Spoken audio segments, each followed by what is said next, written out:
Come and fly away with me. Come and fly away with me. Come and fly away with me. Come and fly away with me. Hi guys!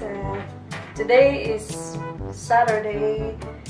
I will bake carrot oatmeal cookie. So, sa mga ingredients, I have it here. 1.5 cup of old-fashioned oat. 1 cup of all-purpose flour.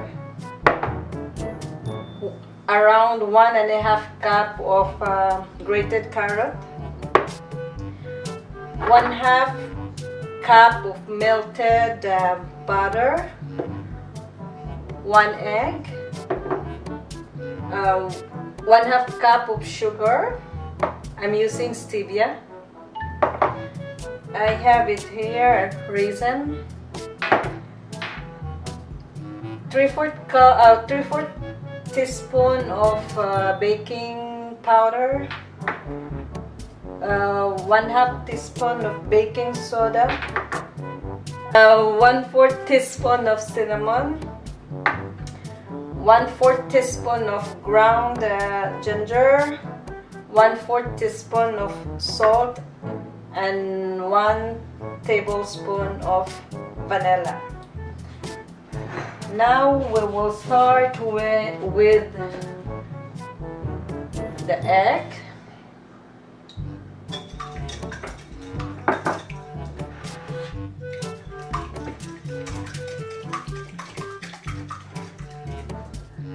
Then the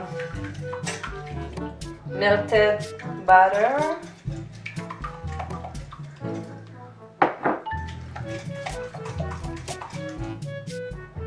Then the sugar.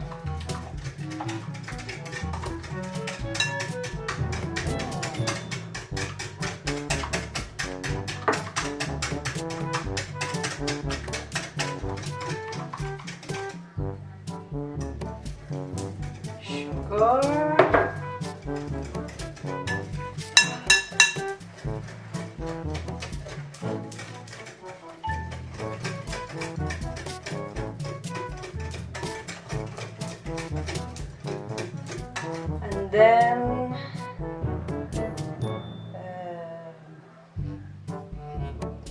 all the dry ingredients.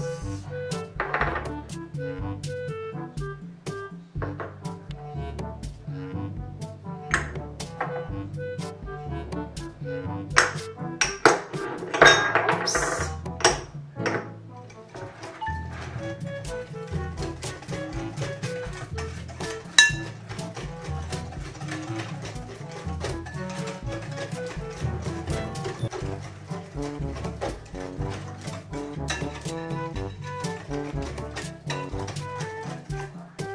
The vanilla.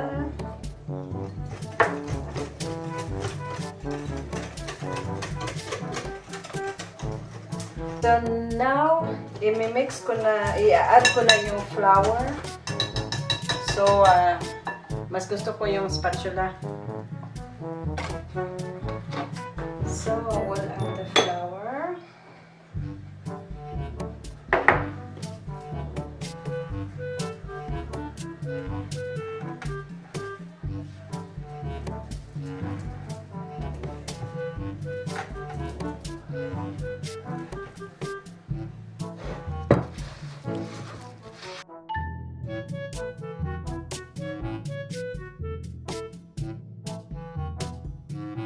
And now I will add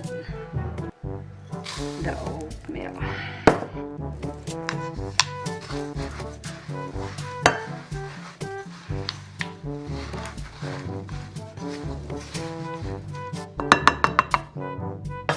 I will use my hand. Don't worry, I will already wash my hand. Kasi very hard siya pag mix.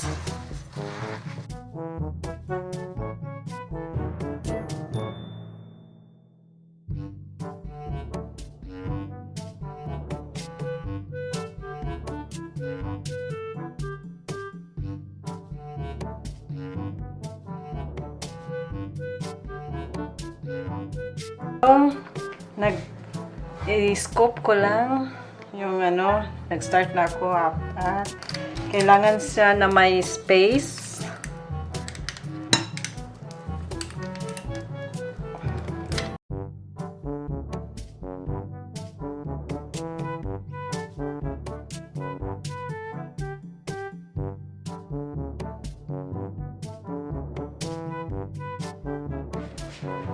So, i-preheat natin yung oven, guys, to 350.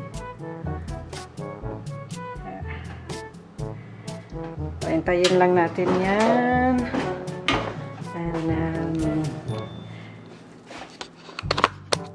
then, we'll see after. I-bake ko siya ng 8 to 10 minutes to 350 degree Fahrenheit. So, hintayin natin na ma-ready na yung oven. Tsaka, mag-start na tayo. I will show you after.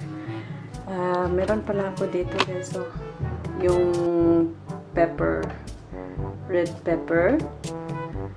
And, yun, hindi siya nag-work. Yung eggplant at saka okra. Sa labas. Tingnan mo yung labas namin. Medyo malamig ngayon, so hindi pa ready yung pasyo namin.